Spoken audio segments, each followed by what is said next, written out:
Hey guys, we are back for another episode of Relational Leadership where we try to give you tips and things that you can use in any area of your life, whether you are managing a family or managing a large company. Our relationships make a difference, and how we work with them that affects every aspect of our lives. So we try to give you tidbits that you can use no matter what.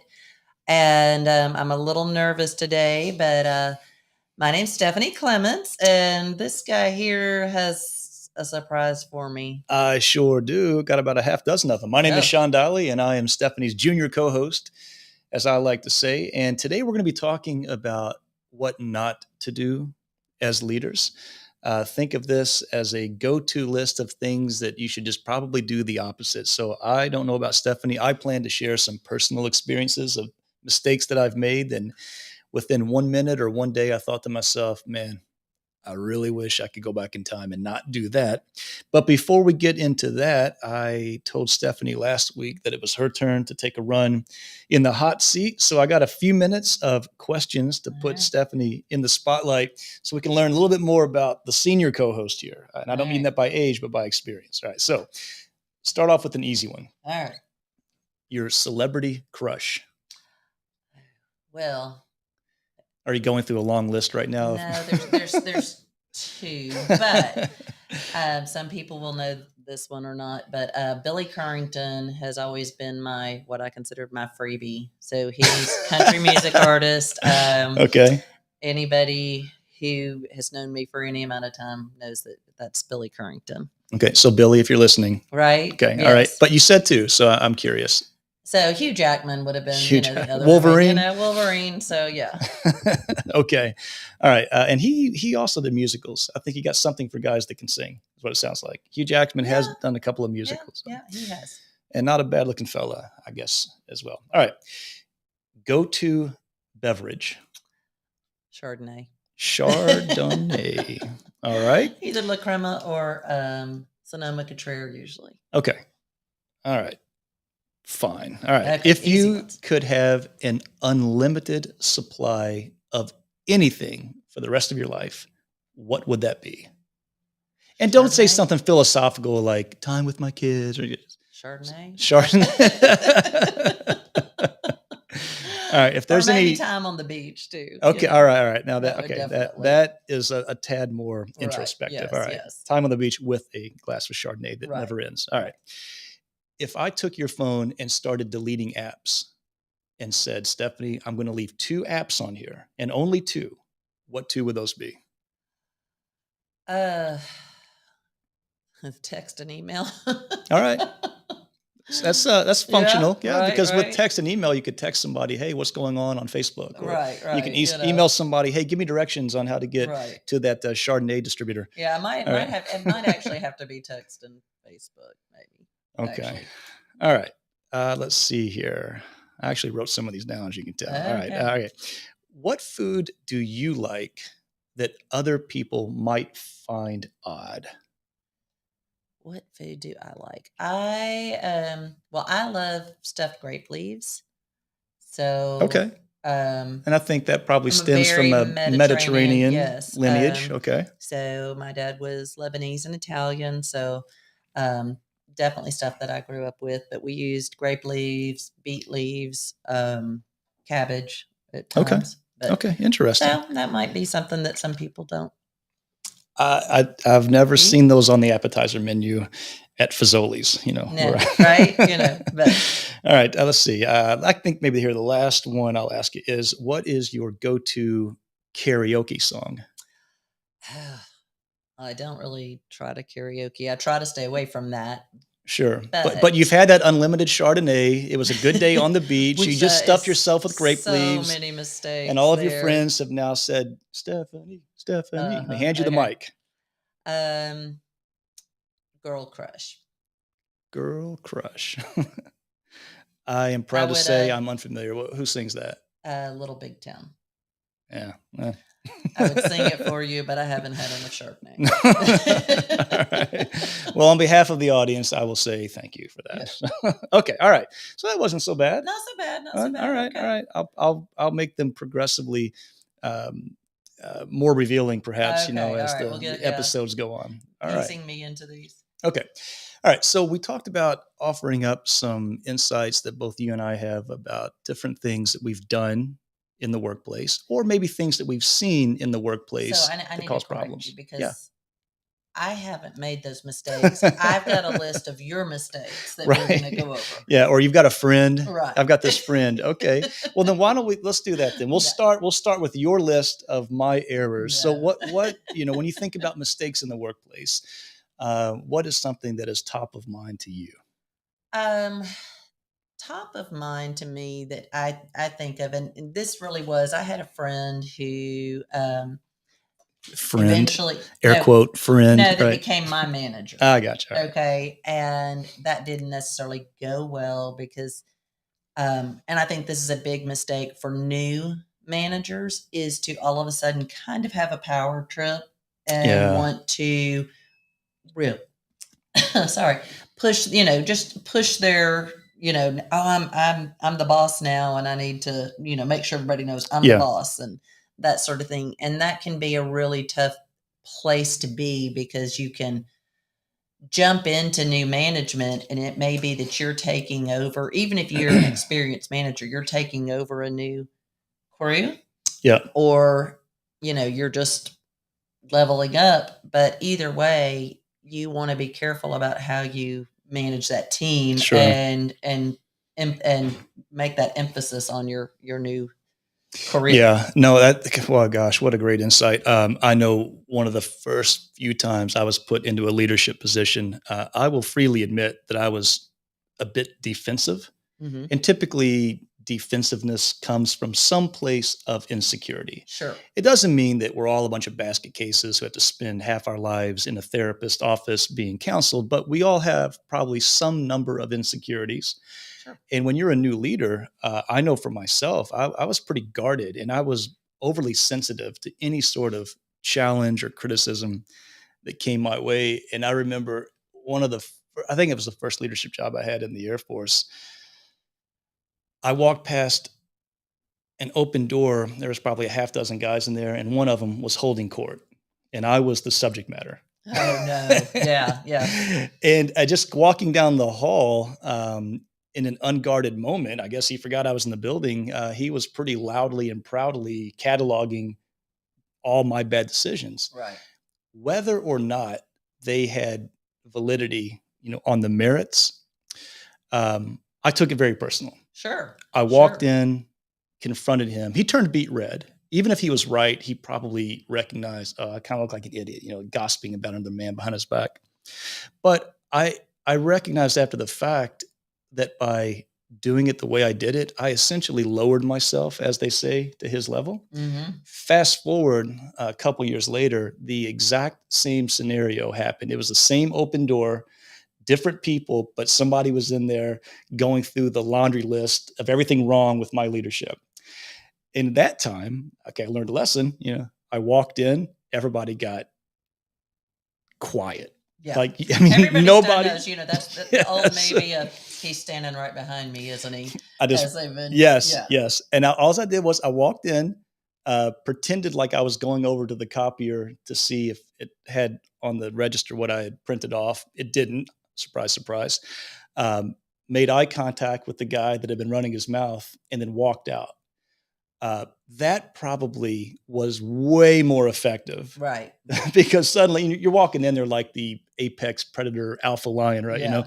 You're not there to prove them wrong. And so, yeah, big mistake I made early on was being so sensitive to anything that even remotely resembled a challenge that I was always looking to tamp that down. And you just can't, you don't have the energy to fight all those battles. Right. Well, so that I always go and do research on our topic. Yes, you do your homework. You were prepared. The next mistake that shows up is micromanaging. Now, I do try my best not to micromanage. But I really if something doesn't get done pretty quickly and efficiently and done right, I do struggle sometimes with that. Okay, so let me ask you, by your nature and personality, that may be something with which you will always struggle because Sure. your inclination is to jump in. However, as a successful leader and business owner, you've obviously figured out some approaches to help keep that part of you in check somewhat. So Somewhat, do you yeah. feel So like you're better at not micromanaging now, or the flip, empowering people now than you were years ago? I give people a chance to show that they can do it and how they're going to go about it. And hopefully, then if they are not following through, then Mhm. it becomes more of a trust issue of, discussing that with them. And if I learn that, nope, I'm never going to be able to trust that they're going to get this done and get it done Yeah. right and Yeah. whatever, then I really am going to be all on it. And that goes really into the second one or the third tip of not delegating. Mm. So Yeah. that is more my struggle of not delegating, because sometimes it's just easier to do it yourself, but all of a sudden you're doing all the things yourself. That's right, and sometimes that is the right answer, right? I know it's a great phrase that I borrow from the medical community, and that is to always have clinicians practicing at the top of their license. Yeah. Meaning, when we go to the doctor, there's a reason that the CNA takes our height, weight, and blood pressure. Right. And then the RN is doing things that only a registered nurse can do. And then finally, you're seen by the NP or the PA or the medical doctor. Right. But in that structure, you've got each clinician at the top of their license. And one of the hard things for us as business owners or leaders to do sometimes is to really confine ourselves. Okay, what are the things that only I can do? Yeah. And do those, and then start offloading the things that people within the organization can do. Right. But it's a great theory. It is. It is. But in practice, it becomes a little more tricky and challenging. But it's the whole sharpening your axe in that process also, because if you can take time to teach somebody else to do those things so that you don't have to, it does keep your axe sharp to take care of the things that you do need to. Yeah, well And said. so it's a hard thing sometimes, just because I know exactly what to do. I can jump in, I can have it done in 10 minutes, and it would take me half an hour to really teach somebody to do that. But once it's done, those 10-minute segments are back in my day Sure, over the that's right. course of time. Yeah. So yeah. I got a question for you though about that. You know, if you were to delegate a task, you might be a you might be giving them the task of what to do. Like, Hmm. this is what you need to do, and then this is when it needs to be done by. Right. Do you also struggle if what they do is right and when they do it is punctual, but how they do it is different from you? Like, does it somehow like, "Ugh, like I wouldn't do it that way," even if they're being effective? Do you struggle with that? A little, yeah. But I tend to I try to bite my tongue. If it is getting done and it's Yeah, still effective, then yeah, I yeah, can go, okay, there are multiple ways and it's not the way that I would do it. But we may also discuss, hey, that worked and whatever. Here's also how I do it. yeah, yeah. And you may see, they may look at it and go, actually, that would be easier. Hmm. And so, at that point, it's just a discussion. Okay. So the fourth mistake that managers make is not motivating the people below them. And, whether that's reward basis, whether that's just encouragement when they do things so that they know they're going to hear encouragement or something when things get done well, Yeah, or, sales. A lot of times for salespeople, a lot of times, motivation is just commission, yeah, yeah, right? But others, they do contests or they do, there's a lot of different ways to motivate your people. yeah, And if they feel like you are encouraging and you have their best interest, that in itself may be the motivation to keep things running. What worked for you? So aside from, again, let's not be so philosophical as to fool ourselves. Right. Money matters. Okay, money matters, right? Okay, Yep. but beyond that, what were ways that you had leaders that motivated you that you found effective? I'm competitive, so a lot of times it's, reaching a goal and, whoever reaches the goal, there's some Mhm. sort of reward, gets there first or things like that. I mean, by nature, I'm competitive. I'm encouraging. I want us all to win, but I want to win first, Right. But Okay. so yeah, so First among equals. right. Right. So to me, I mean, even just having those things did also just wanting, sometimes just again that recognition of knowing that what I'm doing is being seen Yeah. and noticed, Yeah. and so that if I am going out of my way, if I am doing a lot of different things and helping the company, that somebody goes, you're a valuable asset to Right. us, Yeah. Yeah. So I know one of the things that I had to figure out was that things that motivated me didn't necessarily motivate other right, people, right? And other people may be motivated by things that had no effect on me. And so while there are, I think, a number of formal reward mechanisms that leaders should think about putting into place, whether it's like you said, competitions, things like that. I did find that one thing that most people universally appreciated was when the boss simply stopped by their workstation and gave them a specific bit of recognition. It can't be a slap on the back. Hey, great job. Yeah, It's, no. hey, I noticed the other night we had that plane coming in late and we needed somebody to stay and run the desk. And it was brought to my attention that you're the one that did that. I don't pretend to know what that meant for you and like, you're getting home with your family, but just so you know, like I really, really appreciate you stepping Yeah. up and doing that. It's amazing how much of that easy, low hanging fruit is there to be plucked. And we get so busy sometimes that we just gloss right over it. We just assume everybody's willing and whatever and never ask. Yeah. Yeah. So poor communication of goals and tasks. So besides maybe I'm good at delegating those things, but if I don't explain what the goal is, what I really want, then a lot of times you leave them flying blind of where they're supposed to go with things.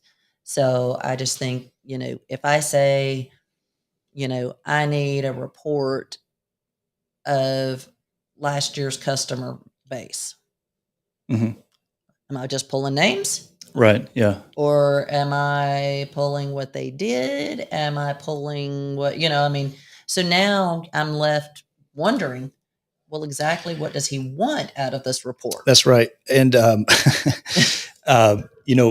as leaders, we are going to have implicitly more of a macro level view of the operation. We may not have the degree of specificity that each one of the people under us has, but we have that proverbial 30,000 foot perspective. And so sometimes when we give guidance like that, in our mind, it's pretty clear. But one thing I always reminded myself is that in every position description I ever wrote when I was hiring somebody, nowhere in there was there a requirement that they be a mind reader. And I had to learn the hard way. Yeah. When I'm like, how in Hades did you not understand what I was asking you to do? And then sure enough, they recounted back and I'm thinking, okay, the transcript of this actually proves them right. Like I there was a critical piece of intel that I did not share with them that I just assumed that they would assume, and I was wrong. And so you get burned enough and you figure out to be a little more definitive. Well, it is because a lot of in my mind, when I'm telling you what I want, I know exactly what it is. Sure. I can picture it. I see it. I do the whole thing. But unless I've really conveyed that, they don't. Yeah. And so, and we can do that. We can get in a hurry and be like, hey, I need you there at, 3:00. And they're like, you need me where? Oh yeah, Yeah. left out that critical piece of information. Yeah. And, Frederick Engels and Karl Marx wrote literature and started an entire economic movement on the idea of capital versus labor, the proletarian versus the elite. But I will say that owners of private companies or in publicly traded companies, management is supposed to have an owner's mentality, are leading people that have, and I don't mean this negatively, but they have a laborer's mentality. Right. And so when you as management are talking to somebody who is again, I dare say laborer, and I don't mean any baggage associated with that, but the people have different perspectives. And so an owner with an owner's mentality is going to visualize things different than somebody who says, hey, I work hourly and here's my agreed upon scope of duties. And so there's going to be different interpretations. And so again, I say that as somebody who didn't appreciate that early on. Right. But then I was the one left responsible. Yeah. Hey, why did your entire department fail to meet this goal? I was like, what are you going to do? Blame the people working for you? Right. Well, a couple of these go with things that we've already discussed. Not giving feedback and failing to give recognition. So that but the feedback also needs to come when things aren't right. You have to be able, they don't know that they're doing it wrong if you're not willing to sit down and explain it and show it. And that's just, it's so important to, if I'm doing something wrong, I want to know. Sure. I would, because my goal is always to excel. And so if I'm not doing it right, but I'm doing the best I can, and you see a way that I can do it right, I mean, don't set me up for failure. Yeah. Set me up for success. So with making sure that we protect the innocent, can you think of any times as a leader where you were silent on something that you just maybe were kind of hoping the behavior would stop and you didn't really address it and it continued on and it finally became a problem that required your attention? Yeah, I can. But are you able to tell the story without getting hate mail on your social media accounts? I think so. Okay. All right. No, I don't want to get you in trouble. I did have an employee once that everything they did had just started just getting on my nerves, and nothing, I felt like I had to explain everything way too much. And I really was getting, instead of when they turn things in, I'd just be like, I'll just fix it. Yeah. Instead. And that, that's a tough spot. Again, they had moved into the point just because I didn't enjoy interacting with them anymore, that there was no winning for them. Yeah. It just, so. Yeah. And once that starts, that is typically not a phenomenon that will cease on its own, right? No. Once they figure out, oh, well, no matter what I turn in, I don't get any feedback, even if they know the boss is fixing it. Once that train leaves the station, it doesn't typically reverse course on its own. And if it's a large company, it may be that you can move them around. This probably, I'm not the best manager for this person, but maybe it is, I mean, there are people who have too much time invested in the company that they're not going to leave, and they're not somebody, so you do have to figure out, and it's better if you can figure out how to tell them and get them on the right track, or get somebody else who can tell them and get them on the right track. Yeah. But it's just, I mean, it's got to happen. So then the other one is the inability to say no. And, as leaders, we have to, you want to have that open door policy. You want to have people can come to you, they ask for things, but you still have to do what's best in the best interest of the company. Yeah.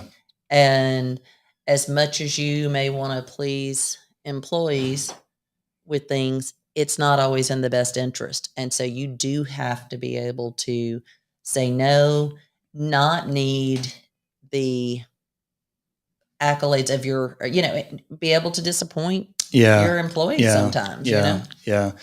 And, because they're all watching, as soon as you make that exception for one, right, even if in your heart of hearts you can justify to yourself that, okay, the nuance of this context, it's so odd that it justifies the exception to policy.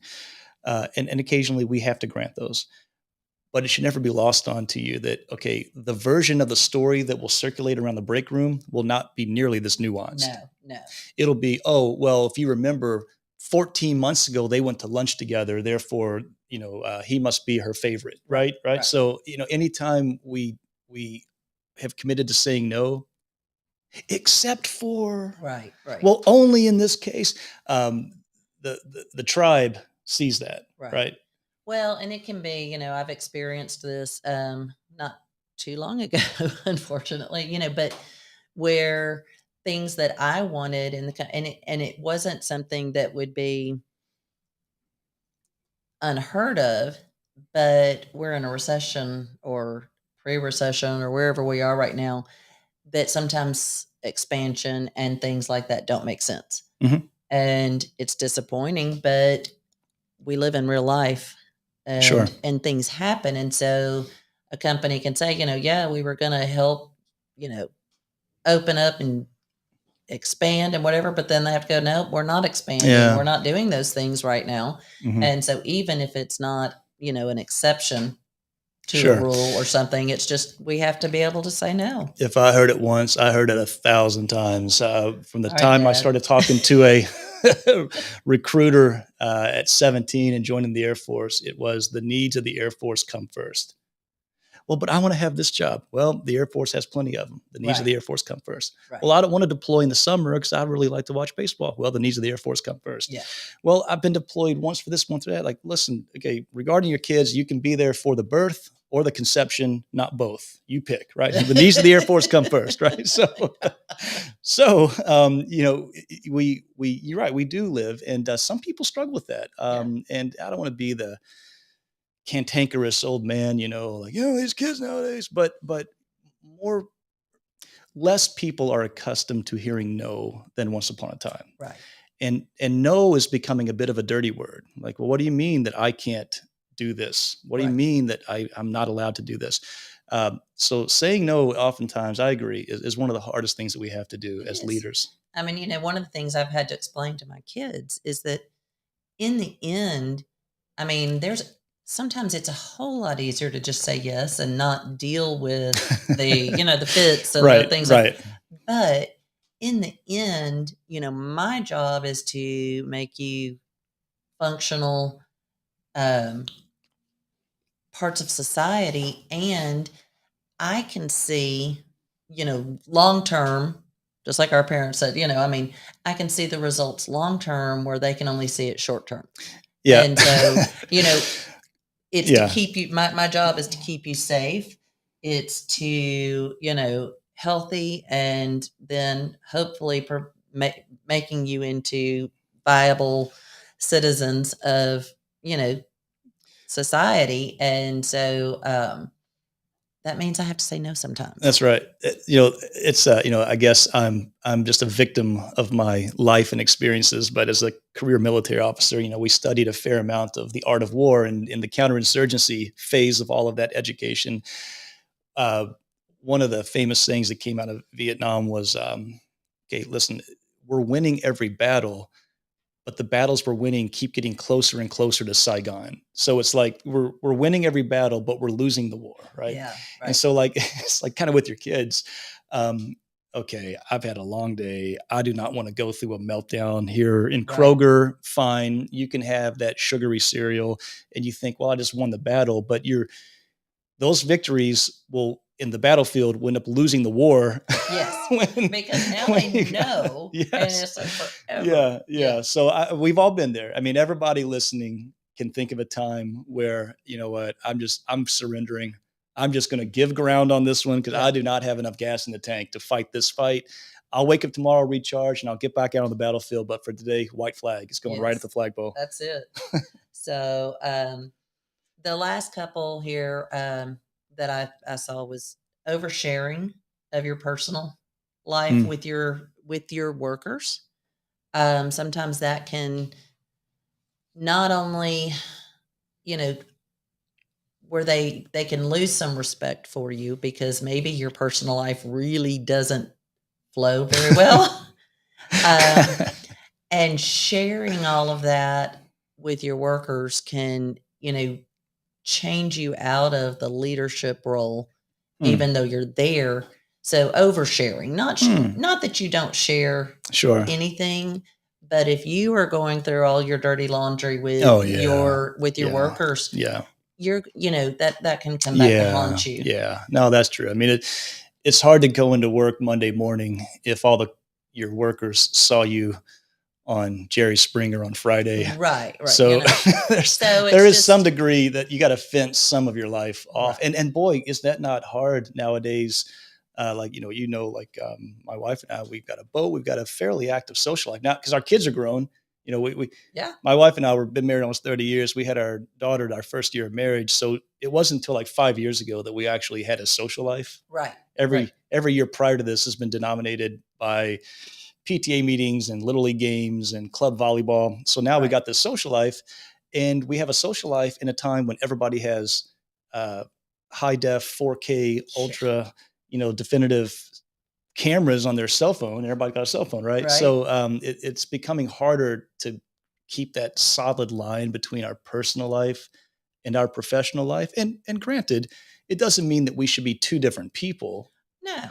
However, I mean, there's certain things I just don't want in the office. You know what I Right, mean? right, absolutely. So the last one that I have is then also being too serious, not being approachable, not being able to take jokes and laugh with your crew.